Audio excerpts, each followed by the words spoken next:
At the end of the day, like again, it's the kind of stuff that I talked about at top is I have to hold on to my dad in his pickup truck came down 4 o'clock in the morning, picked me up in Miami from Tampa. We lived in a little shitty apartment in Tampa. He drove down in his little pickup truck to Miami to get me when I was cut from the CFL. Never forget it, it's 4 o'clock in the morning. And I thought, well, fuck. I leave home like you guys left home. I'm ready to tackle the world, to get after it, achieve my dreams and goals. Fucking crushed by 22, 23 years old. Now I gotta move back in with my mom and dad. I played on great teams though. Wait a second, this is not supposed to be my future. I'm supposed to be in the NFL right now. I'm supposed to be making a lot of coin and buying my parents shit, buying me shit, taking care of my wife, but it never happened. So I pulled out my wallet, I thought, well, let me see how much money I have. I opened it up, I had a 5, a 1, and change. I'm not fucking around, and well, at least I rounded up to $7. But I thought, God, ain't this a bitch? I got $7 in my pocket. Where the fuck do I go now? What do I do? I can't go back to the CFL, because the point comes where you hear that voice, big run's over. Like, you're done, right? So I heard that voice. So as Coach was saying, man, I hold on to that shit, I'm telling you. My back is up against this motherfucker. We laugh, we joke, we have a good time. Press is always fun to do. Sometimes you gotta make it fun. That's another thing. You gotta do your best to make press fun if you can. But my back is still up against this motherfucker. I do not forget it. So Coach was saying, like, you're gonna go through challenging times as a team. What this also helps me do, and again, it works for me, is at some point, you gotta be fucking tired of not being number one.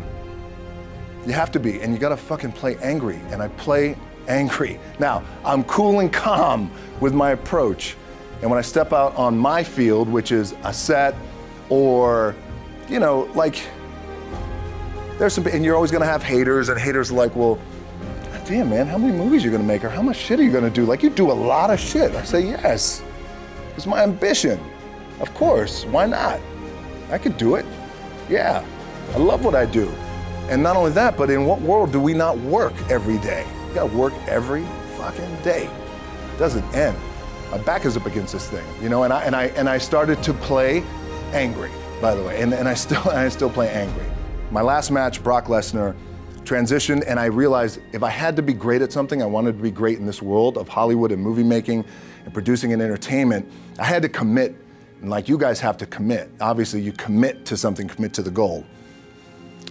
So I quietly retired. 2 years later, I thought, what the fuck did I do with my career? Because my movies were not doing well.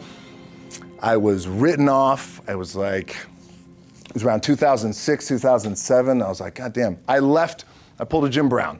I left when I was on top, like number one in the wrestling business, and I left. It was a ballsy, gutsy, some call it stupid move, but I had to commit and I had to follow what was in my gut. And at that time, I'll share this with you guys, and Will Smith is my boy, and I sat down at that time with the agency I was with, and they said, what do you want to accomplish? I said, I want to accomplish the world. I want the world, and I want Will Smith's career, and I said, and I mean this respectfully because I know he's here at this agency with us, I want to do it bigger and better. And they looked at me like I had 3 fucking heads, and they were like, okay.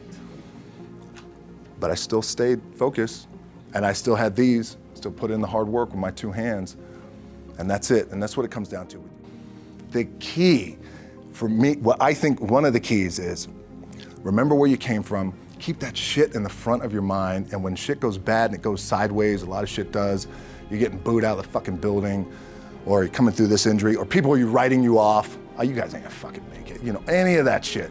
You gotta keep it in here. And it really has to, it should drive you. It should. It works for me. It should drive you. You get all the talent in the world. It's all here. It's all here. Everybody's the next best thing. Everybody's the thing. Everybody's the best. It's all here. But for me, and the one thing I want to share with you guys is, and again, I mean this respectfully, is that